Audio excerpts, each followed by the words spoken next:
Good morning student. Jai Swaminarayan. Subject automobile transmission mechanism.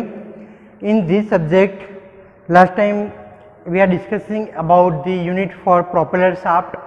આ સબ્જેક્ટની અંદર last time આપણે unit four propeller શાફ્ટની શરૂઆત કરી હતી. Basic introduction and functions of propeller shaft and which part consist in propeller shaft તે આપણે previous લેક્ચરની અંદર discuss કર્યું હતું. આજે આપણે સ્ટુડન્ટ જોઈશું પ્રોપેલર શાફ્ટનું કન્સ્ટ્રક્શન. તો આજનો જે ક્વેશ્ચન્સ છે તે છે કે what is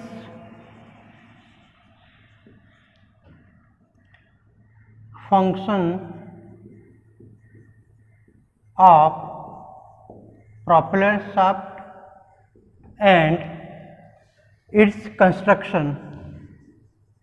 Explain the construction of propeller shaft. Propeller shaft નું construction સમજાવો અને એનું જે ફંક્શન હોય છે તે લાઇન ડાયાગ્રામ ડ્રો કરીને સમજાવો. આવો કંઈક ક્વેશ્ચન સ્ટુડન્ટ એક્ઝામની અંદર આવતો હોય છે જે પૂછાય છે student 4 માર્ક્સનો. This is a 4 marks questions in GTU exam. Right, what is the function of propeller shaft and draw the line diagram of propeller shaft and explain the construction of propeller shaft. Propeller shaft ની રચના દોરીને સમજાવો. આવો કંઈક question student GTU એક્ઝામની અંદર આવતો હોય છે. તો એ ક્વેશ્ચન્સની અંદર સૌથી પહેલાં જે લાઇન ડાયાગ્રામ તમને મેં ડ્રો અહીંયા સી ઇન ધ ફિગર, તમને જે ફિગરની અંદર દેખાઈ રહ્યો છે લાઇન ડાયાગ્રામ તે છે સ્ટુડન્ટ તમારે ડ્રો કરવાનો રહેશે કન્સ્ટ્રક્શનની અંદર. તો સૌથી પહેલાં એનું જોઈએ ફંક્શન. ફંક્શનની વાત કરીએ તો સ્ટુડન્ટ શું છે function? Vote is the function of propeller shaft?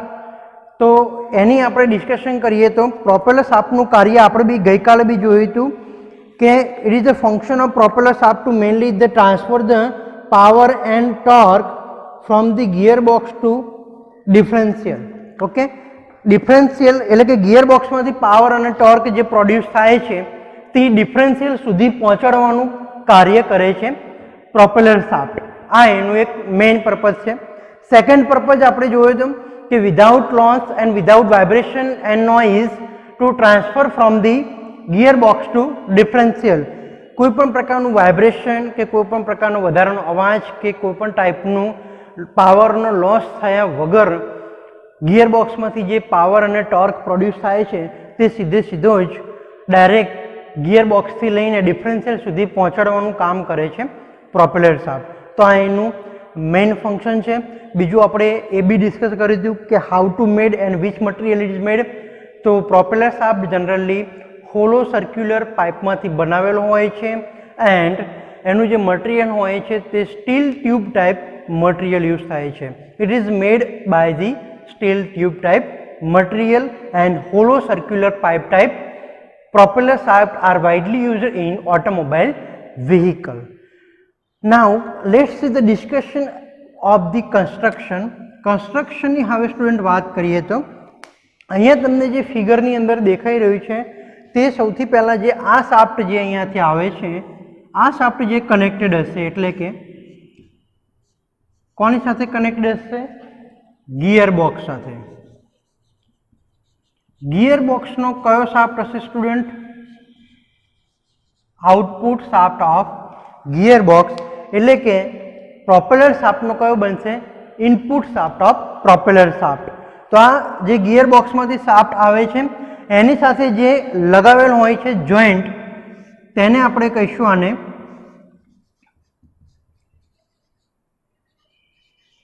Universal joint. બીજું આનું નામ છે સ્ટુડન્ટ શોર્ટમાં જેને યુ જોઈન્ટ પણ કહેવામાં આવે છે. It is also known the you joint. Than after આપણે જોઈએ તો નેક્સ્ટ કોમ્પોનન્ટ જે છે આ આખું શું છે આપણી હોલો શાફ્ટ. તો આને શું કહીશું આપણે? Propeller shaft. ક્લિયર? આગળ જોઈએ તો આપણે This is the slip joint. આ છે આપણો સ્લીપ જોઈન્ટ છે સ્ટુડન્ટ.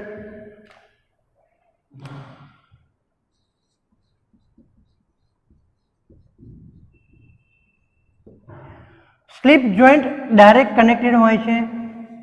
ક્યાં આગળ શાફ્ટ જશે તો કે ડિફરન્શિયલ. તો અહીંયા એરો મારીને આપણે બતાવી શકીએ કે આ શાફ્ટ ક્યાં જશે, ડિફરન્શિયલમાં. તો આવું કંઈક કન્સ્ટ્રક્શન સ્ટુડન્ટ તમને જોવા મળતું હોય છે પ્રોપેલર શાફ્ટનું. હવે મેં અહીંયા બે પોઝિશન જે બતાવી છે સ્ટુડન્ટ એ સમજીએ સૌથી પહેલાં.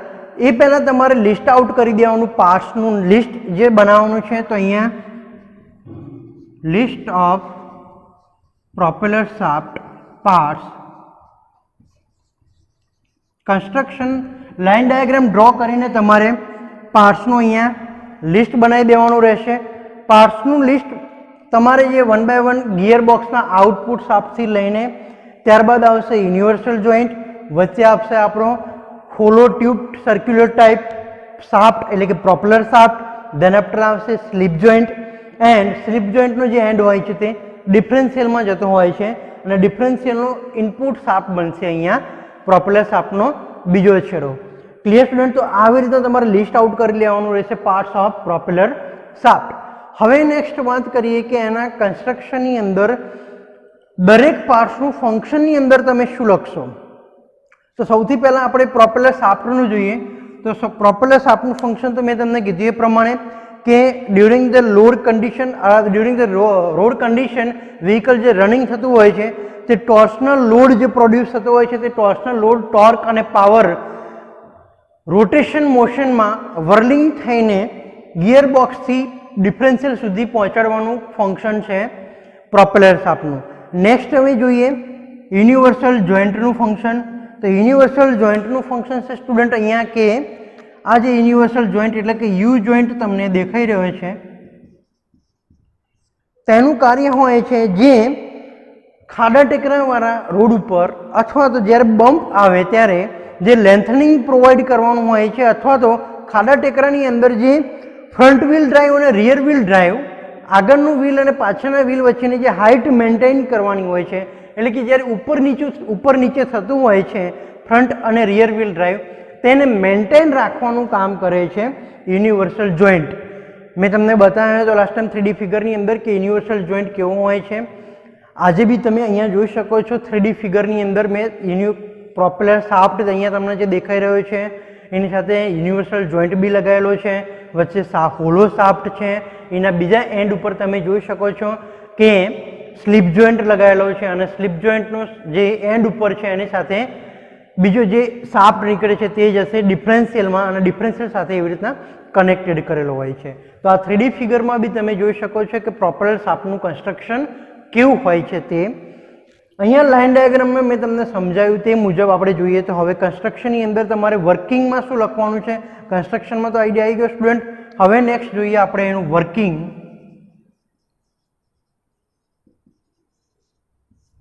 Working of propeller shaft. તો સૌથી પહેલાં જો જે ફ્રન્ટ, પહેલાં તો કયા કેસમાં આ પ્રોપેલર શાફ્ટનો યુઝ થાય છે. શું દરેક વ્હીકલની અંદર પ્રોપેલર શાફ્ટનો યુઝ થશે સ્ટુડન્ટ? યસ એ નો? તો કે નો. કમ્પલસરી જરૂર નથી કે every vehicle it has the propeller shaft, because જે વ્હીકલની અંદર ફક્ત આગળ એન્જિન હશે અને પાવર અને ટોર્ક જે એન્જિનનો પ્રોડ્યુસ હશે તે તમારે રિયર વ્હીલ સુધી પહોંચાડવાનું હશે. એટલે કે ફ્રન્ટ એન્જિન હોય એન્ડ રિયર વ્હીલ ડ્રાઈવ આપણે આપવાની હોય એ કેસની અંદર પ્રોપેલર શાફ્ટનો યુઝ થશે. બિકોઝ તમારે જે આગળ એન્જિન છે, મેં તમને લાસ્ટ ટાઈમ બી ફિગર ડ્રો કરીને સ્ટુડન્ટ સમજાવ્યું હતું ટ્રાન્સમિશન લેઆઉટ કે તમારું એન્જિન અહીંયા છે, ત્યારે આફ્ટર આવશે ક્લચ આવશે, ધેન આફ્ટર આવે છે આપણી ગિયર બોક્સ, અને ગિયર બોક્સનો એન્ડ જે હોય છે એની ઉપર આ પ્રોપેલર શાફ્ટ ફિટ કરેલો છે. પ્રોપેલર શાફ્ટ જશે ડિફરન્શિયલમાં અને ડિફરન્શિયલમાંથી એક્સેલ દ્વારા વ્હીલ ઉપર એટલે કે રિયર વ્હીલ ઉપર પાવર ટ્રાન્સફર થતો હોય છે. તો આ કેસની અંદર શું છે કે જે આગળ એન્જિન છે એની સાથે જે વ્હીલ લગાવેલા છે એટલે કે આ જે પોર્શન જે છે એ ફ્રન્ટ ઓફ ધી કાર છે, એટલે કે ફ્રન્ટ કારનો એટલે ફ્રન્ટ વ્હીલ ડ્રાઈવ છે, એનો પાવર જે એન્જિનમાંથી પ્રોડ્યુસ થાય છે તે પાવર ક્યાં આગળ આપણે ટ્રાન્સફર કરીએ છીએ? રિયર વ્હીલ ડ્રાઈવ ઉપર, એટલે કે પાછળની સાઈડ એન્જિનનો પાવર આપણે અહીંયા ટ્રાન્સફર કરવામાં આવે છે. તો આવા કેસની અંદર પ્રોપેલર શાફ્ટની રિક્વાયરમેન્ટ રહેતી હોય છે. Clear student? હવે એની અંદર જોઈએ તો વધારે કે જ્યારે એવી ડ્રાઈવ યુઝ થતી હોય કે આગળ જ એન્જિન છે અને એનો પાવર સીધો ફ્રન્ટ એન્જિન એટલે કે ફ્રન્ટ વ્હીલ ઉપર જ ટ્રાન્સફર કરવાનો છે, તો એની અંદર પ્રોપેલર શાફ્ટની રિક્વાયરમેન્ટ રહેશે નહીં. કારણ કે આવા કેસની અંદર ડાયરેક્ટ ક્લચ, ગિયર બોક્સ અને ગિયર બોક્સનો સીધો જ જે શાફ્ટ હોય છે તે ડિફરન્શિયલ સાથે કનેક્ટેડ હોય છે. આ બધી જ ટ્રાન્સમિશન યુનિટ તમને જે દેખાય છે it is all parts are fitted on the axle, front axle. આ ફ્રન્ટ એક્સેલ ઉપર જ બધા ટ્રાન્સમિશનના પાર્ટ્સ અહીંયા ફિટ કરી દેવામાં આવે છે. એટલે આવા કેસની અંદર પ્રોપેલર શાફ્ટની જરૂર છે નહીં. બટ તમારું એન્જિન આગળ હોય, ફ્રન્ટ એન્જિન, એને પાવર જે ડેવલપ થાય છે તે તમારે રિયર વ્હીલ સુધી પહોંચાડવાનું છે, તો તેવા કેસની અંદર પ્રોપેલર શાફ્ટની રિક્વાયરમેન્ટ રહેશે. ઓકે, હવે તે લખવાનું હતું કે જે ગિયર બોક્સનો આઉટપુટ શાફ્ટ હતો, આ તમને જે દેખાઈ રહ્યો છે ગિયર બોક્સનો આઉટપુટ શાફ્ટ, તો ગિયર બોક્સનો અહીંયાથી સપોઝ કે 4500 RPM ગિયર બોક્સનો શાફ્ટ તમારે રોટેટ થાય છે, તો આ જે પ્રોપેલર શાફ્ટનું જે છે એ પણ સેમ RPM એ રોટેટ થશે. યુ જોઈન્ટ, એને બી હુક ટાઈપ જોઈન્ટ તમને મેં લાસ્ટ ટાઈમ લેક્ચરની અંદર પણ બતાવ્યો હતો કે how to what is the construction of hook type universal joint. Universal જોઈન્ટનું કન્સ્ટ્રક્શન એના ટાઈપ્સ જે ડિટેલ્સમાં આપણે સ્ટડી કરવાના છે એ નેક્સ્ટ લેક્ચરની અંદર કરીશું. પણ અહીંયા ખાલી એટલું સમજી લો કે યુનિવર્સલ જોઈન્ટ જે છે એ ફ્રન્ટ સાઈડની અને રિયર સાઈડની હાઇટ મેન્ટેન કરવા માટે એક ફ્લેક્સિબલ જોઈન્ટ આપેલો હોય છે, તેનો યુઝ અહીંયા યુનિવર્સલ જોઈન્ટ તરીકે કરવામાં આવતો હોય છે સ્ટુડન્ટ. તો યુનિવર્સલ જોઈન્ટનું જે કામ જે છે તે હાઇટ મેન્ટેન રાખવાનું છે. જ્યારે વ્હીકલની રિયર એક્સેલ ઉપર નીચે થશે, આ જે રિયર એક્સેલ છે અહીંયા તમારી રિયર એક્સેલ ખાડામાં આવી ગઈ કે આની ઉપર કોઈ બમ્પ આવી ગયો તો આની હાઇટ આના કરતાં વધી જશે. બાકી તમારી જે નોર્મલ રોડ હશે, સીધો રોડ, કોઈ ઓબ્સ્ટેકલ નહીં આવે, તો તમારી પ્રોપેલર શાફ્ટની પોઝિશન કેવી હશે? તો મેં જે આ ડોટેડ લાઇન દ્વારા જે પોઝિશન સ્ટુડન્ટ અહીંયા મેં ડ્રો કરી છે તેવી નોર્મલ પોઝિશન તમારે અહીંયા પ્રોપેલર શાફ્ટની રહેશે. બટ જ્યારે બી ગિયર બોક્સનો પાવર જ્યારે ટ્રાન્સફર થતો, જ્યારે વ્હીકલ રિયર એક્સેલની ઉપર નીચે થતી હશે ત્યારે આ થોડીક હાઇટ વધારે હશે, થોડીક હાઇટ ઓછી હશે, તે હાઇટને મેન્ટેન રાખવા માટે યુનિવર્સલ જોઈન્ટનો ઉપયોગ કરવામાં આવે છે. ત્યારે ગિયર બોક્સનો જે છે, જ્યારે ડિફરન્શિયલ વચ્ચેનો એંગલ જે બનતો હોય છે, ગિયર બોક્સ અને ડિફરન્શિયલ વચ્ચેનો હાઇટ ઉપર નીચે થશે તો એની વચ્ચે જે એંગલ ક્રિએટ થતો હોય છે એ એંગલે પાવર ટ્રાન્સફર કરવા માટે યુનિવર્સલ જોઈન્ટનો યુઝ કરવામાં આવે છે. હવે યુનિવર્સલ જોઈન્ટની મદદથી કોઈ પણ એંગલે પાવર ટ્રાન્સમિટ કરી શકાય છે. એ બી મેં તમને સમજાવ્યું હતું સ્ટુડન્ટ કે during turning of the vehicle, suppose કે તમારે આવી રીતના ઓન રોડ ઉપર ટર્ન છે, ટર્નિંગ દરમિયાન તમારું જે વ્હીકલ જે છે અહીંયાથી તમારું ફ્રન્ટ એન્જિન છે આ સાઈડથી આવે છે, સીધે ધીમે આગળ જાય છે, આ સાઈડનો તમારા આ ટાઈપનો કંઈક શેપ બને છે વ્હીકલનો.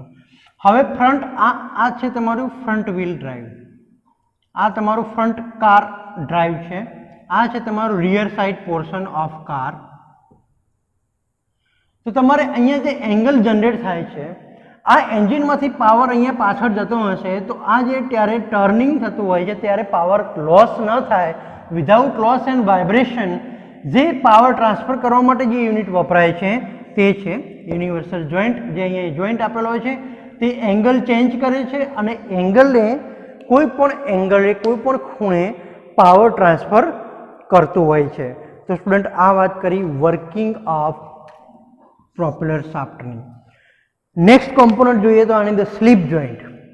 તમને ક્વેશ્ચન થતો હશે સાહેબ આ જોઈન્ટની તો ખબર પડી ગઈ કે યુનિવર્સલ જોઈન્ટ એંગલ કોઈ પણ એંગલે પાવર ટ્રાન્સફર કરવા અથવા તો રિયર એક્સેલ અને ફ્રન્ટ એક્સેલની હાઇટ મેન્ટેન કરવા માટે વપરાય છે. હવે સ્લીપ જોઈન્ટનું કામ શું છે? Vote is the function of sleep joint? તો સ્લીપ જોઈન્ટનું કામ અહીંયા એ છે કે તમારે જ્યારે આ હાઇટ ડિસ્ટન્સની અંદર જ્યારે ફરક પડે છે ત્યારે પ્રોપેલર શાફ્ટની જે લંબાઈ છે એ તો ફિક્સ જ રહેવાની, એ લંબાઈમાં કંઈ ફ્લેક્સિબલ વધઘટ નહીં થાય, પણ એના માટે એ લંબાઈની અંદર વધઘટ કરવા માટે જે સ્લીપ જોઈન્ટ હોય છે તેમાંથી એક જે શાફ્ટ નીકળતો હોય છે, એક વધારાનો અંદરનો મૂવેબલ શાફ્ટ હોય છે. તો આ શાફ્ટ જે પ્રોવાઈડ કરે છે lengthening of propeller shaft, propeller શાફ્ટની લેન્થને વધઘટ કરવાનું કામ કરે છે સ્લીપ જોઈન્ટ. જ્યારે બી during turning of the vehicle અથવા તો ખાડા ટેકરા આવતા હોય ત્યારે તમારી જો લેન્થનિંગ પ્રોવાઈડ થઈ જાય એ પછી તમારે મેઇન આ પોઝિશનમાં પાછું આવી જશે, તો અહીંયા શાફ્ટની લંબાઈ વધારે છે, અહીંયા શાફ્ટની લંબાઈ ઓછી જરૂર પડશે, તો વધારાનો શાફ્ટ જે છે એ સ્લીપ જોઈન્ટની અંદર રિટર્ન થઈ જશે. Clear student? તો આવી રીતના વર્કિંગ અથવા તો ફંક્શન છે સ્લીપ જોઈન્ટનું. સ્લીપ જોઈન્ટના એન્ડ ઉપરનો જે એન્ડ હોય છે પ્રોપેલર શાફ્ટનો તે ડાયરેક્ટ સીધો કનેક્ટેડ હોય છે ડિફરન્શિયલનો, અને ડિફરન્શિયલમાંથી જે બે એક્સેલ નીકળે છે એ બંને એક્સેલ રાઈટ અને લેફ્ટ સાઈડ જશે વ્હીલ ઉપર પાવર અને ટોર્ક ટ્રાન્સફર કરતી હોય છે. Clear student? તો આ વાત કરી આપણે function, construction and working of propeller shaft. તમારે 2D ડાયાગ્રામ આ ટાઈપનો કંઈક સ્ટુડન્ટ ડ્રો કરવાનો રહેશે. 2D ડાયાગ્રામ ડ્રો કરીને તમારે લિસ્ટ ઓફ પાર્ટ્સનું લિસ્ટ બનાવવાનું રહેશે. પ્રોપેલર શાફ્ટનું પાર્ટ્સનું લિસ્ટ બની જાય એ પછી દરેક પાર્ટ્સનું ફંક્શન લખવાનું છે. સૌથી પહેલાં ગિયરબોક્સનો output shaft is connected with the universal joint, universal joint જોડે કનેક્ટેડ હોય છે. યુનિવર્સલ જોઈન્ટમાંથી એક હોલો સર્ક્યુલર પાઇપ જે ટ્યુબ સર્ક્યુલર ટાઈપ નીકળતો હોય છે, ગોળ રાઉન્ડ ટાઈપ, તે છે આપણો પ્રોપેલર શાફ્ટ. પ્રોપેલર શાફ્ટનું ફંક્શન લખવાનું છે. ધેન આફ્ટર આપણે સ્લીપ જોઈન્ટનું ફંક્શન લખીશું. સ્લીપ જોઈન્ટનો આઉટપુટ શાફ્ટ ડાયરેક્ટ જતો હોય છે ડિફરન્શિયલ સાથે, અને ડિફરન્શિયલમાંથી પાવર અને ટોર્ક રિક્વાયર મુજબ ફ્રન્ટ લેફ્ટ સાઈડ અને રાઈટ સાઈડ ટ્રાન્સફર થતો હોય છે. તો આવી રીતના સ્ટુડન્ટ વર્કિંગ કરતું હોય છે પ્રોપેલર શાફ્ટ. આની પાછળ એક વિડીયો હું એટેચ કરું છું સ્ટુડન્ટ, જેથી તમને વધારે સમજ માટે વધારે આઈડિયા રહેશે. એ બી તમે જોઈ શકશો કે એકચ્યુઅલી કારની અંદર પ્રોપેલર શાફ્ટ કઈ રીતના વર્ક કરતો હોય છે તે તમે એક રિયલ પ્રોપેલર શાફ્ટના વિડીયો માધ્યમથી દ્વારા તમે સમજી શકશો. બીજું કે સ્ટુડન્ટ આજનો જે ક્વેશ્ચન્સ રહેશે તમારે કે વર્કિંગ લખવાનો છે પ્રોપેલર શાફ્ટનું, અને બીજું લખવાનું છે તમારે parts of propeller shaft. First question છે તમારું વર્કિંગ ઓફ પ્રોપેલર શાફ્ટ અને સેકન્ડ ક્વેશ્ચન છે તમારું પાર્ટ્સ ઓફ પ્રોપેલર શાફ્ટ.